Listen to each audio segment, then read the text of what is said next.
Today I'm working on a 2020 Audi Q3. Customer's complaint is the car is not tracking straight and it feels like it's darting all over the road. So just looking at it, you can see right now I have the steering wheel straight. When you look at the front wheels, you can see this one appears to be kind of tipped in on the top, like it has a lot of a negative camber.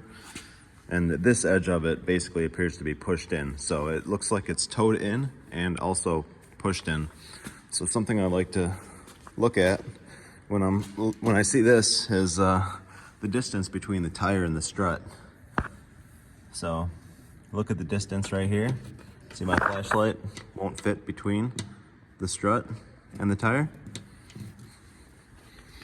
This is with the steering wheel straight. Here's the other side.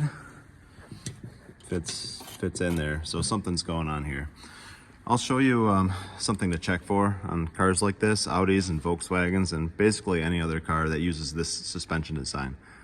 The suspension design on a vehicle like this would be considered a McPherson strut. What that means is there's no upper control arm. There's a lower control arm, and then there's a strut, you know, where the shock goes through the center with a coil spring around it. And when you turn the steering wheel side to side, all the rotation happens at the top of the strut. So there's a bearing up there, and that's when you're turning the wheel side to side. That's what's actually, that's what's rotating. So a lot of the other Audi models, actually everything kind of over this model, as far as more expensive, even like a Q3 or an A4 or anything like that, other than an A3, would have upper control arms. And then when you turn the wheel, the upper ball joints are actually seeing the rotation, not the strut. It's just a different suspension design. So this is more like how a Volkswagen is set up. It's a little bit more of an economy, suspension setup. It has some drawbacks from a performance standpoint, but yeah, it's fairly reliable. I'll show you what to look for when you see something like this and the car's tracking all over the place. So I pulled the front wheels off. Just want to show you what's going on here. It's very common. I see this a lot on Volkswagens. Look at this strut. You can see it's bent up like a banana. It's something you see from time to time. Usually it bends right where it goes into the knuckle here, because that's where there's a lot of force being applied.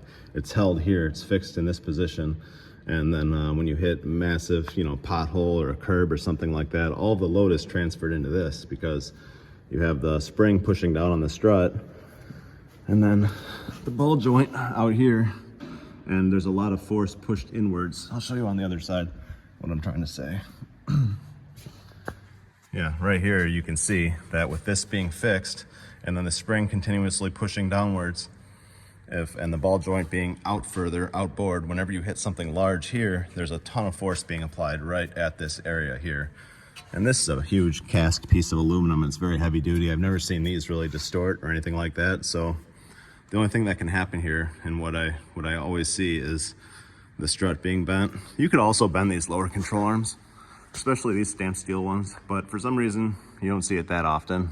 From time to time, I've replaced them before for impact damage and stuff, but usually the shock is what gets more bent. Sorry, I kind of breathing hard here because I was pulling that suspension apart kind of quick on that side. But yeah, so I'm gonna replace the shock and then have the alignment checked, and I'm sure it's all gonna come real close back into spec. I still need an alignment, but yeah, something to look for. So these shocks look like they've already been replaced. Good stuff was installed. It's not a problem with aftermarket part or anything like that. It's just something that happens. These vehicles with this suspension design aren't the best off-road vehicles. You can see this one is on a dirt road, and it's kind of, I'm not sure exactly what happened here, but it might not be the right vehicle for, doing off-roading. So that's all.